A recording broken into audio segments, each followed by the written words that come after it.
This is Yesterzine Extra, the literal magazine show's bonus pullout section. And in this short episode, we're going to answer the question literally one person has asked me, namely, where does your theme tune come from? And it's a good question, because the answer is a lot more convoluted than you might think, and is exactly the kind of story we like at Yesterzine. For instance, it starts nearly a quarter of a century ago. It's summer 1994, and your intrepid reporter, newly equipped with a compact Presario and 25 MHz of computing fury attached to a CD drive, picks up his first copy of PC format. We might just talk about issue 35 properly sometime, but for now we're interested in the cover CD, filled with demos and other goodies. A lot of other goodies, in fact. This being 1994, the 20 demos and programs in all didn't come close to filling a CD. So PC Format, legally or otherwise, threw a bunch of music on there, both in MIDI and the Amiga's mod format. And this started a chain of events, because I was idly browsing that folder one day and clicked a file called 12th.mod, which sounded like this.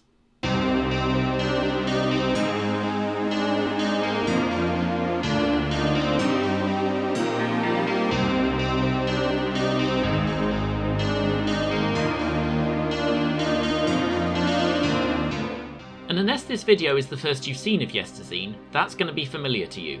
Because yes, nearly 25 years later, 12th Warrior by Dr. Awesome is our theme tune. If you've not heard it before, do go back and watch our first season on the playlist.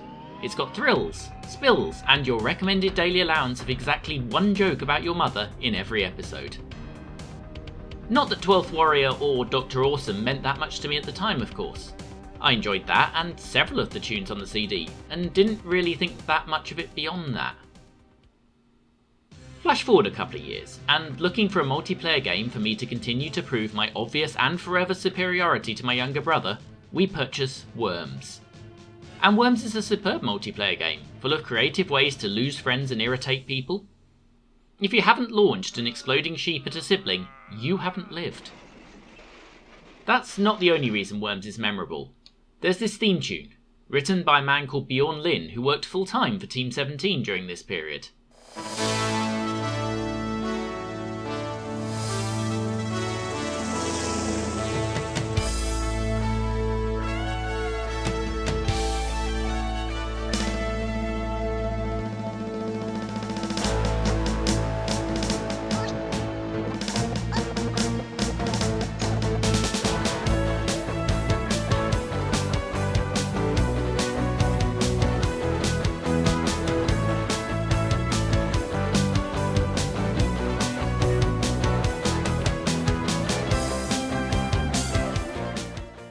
And the CD version of the expansion pack, Worms Reinforcements, we even got this fully vocalised version.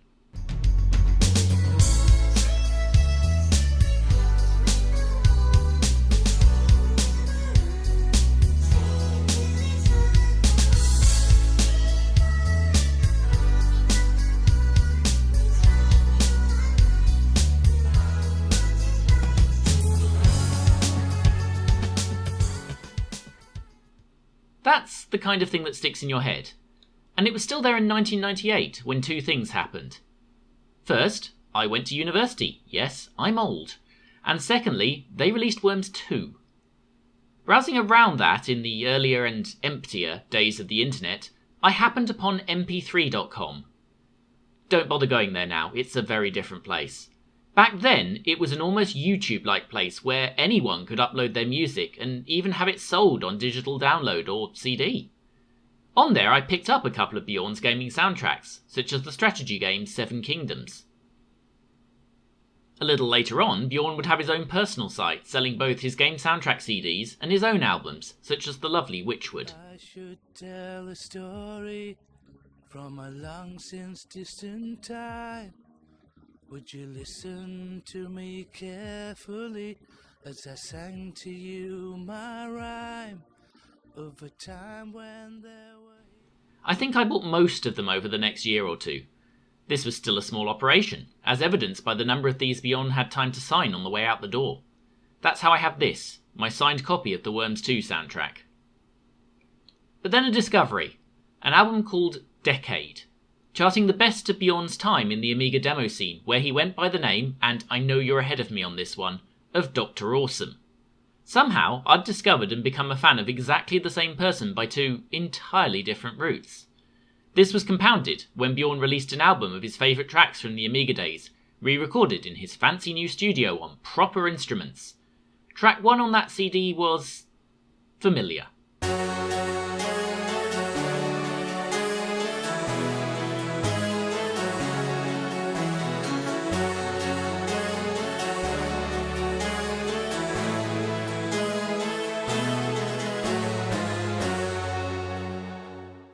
Time moves on though, and Bjorn left Team 17 to return both to his native Norway and to freelancing.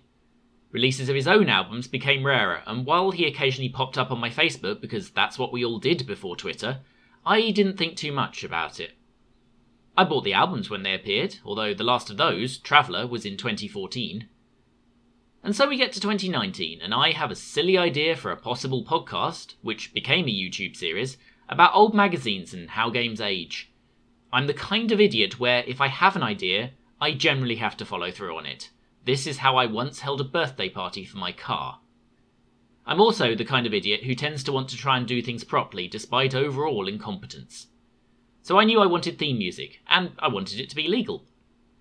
I remembered over the last few years, between posts about tennis, Bjorn had talked about his pay-once licensed music site Shockwave Sound, so I went browsing for something. And perhaps inevitably, given the site's parentage, there's a video game sound section in that library. The decision on a title theme was not a tricky one, because nestled in that section was 12th Warrior, along with very useful shorter versions. The 30-second one is what opens episodes of Yesterzine, and the full-length version is used over the closing section and credits. So there's how it happened, from an almost certainly stolen PC format cover disc file in 1994, to being able to make a proper show using music from a musical hero in just 25 years. There's probably a deep story about piracy and sales there, but I'm just glad a combination of the internet and an author that cares about his work and those who listen to it has allowed me to properly thank Bjorn for a hell of a lot of what I've listened to for well over half my life. If you liked the music on Yesterzine, or Amiga-derived stuff in general, Revive is still available on both download and CD from lynnemusic.com. And it's on Spotify, along with a load of other stuff, including that original version of 12th Warrior. The Worms 2 CD is long gone, but you can still download that, along with a bunch of other gaming soundtracks from the period. I'm sure you'll believe me when I say I absolutely endorse them. So we'll leave you to attempt to decipher the lyrics in the chorus of Wormsong before you realise I've put them in the video description if you scroll down. And then I'll leave you to wonder if I've put stuff at the bottom of the description for every episode of the main series of Yesterzine too. If you want to send thoughts, questions, or you doing a cover version of 12th Warrior on the underrated combination of kazoo and accordion, the contact details are all on screen. And I'll see you soon for more extra Yesterzine action. Till next time.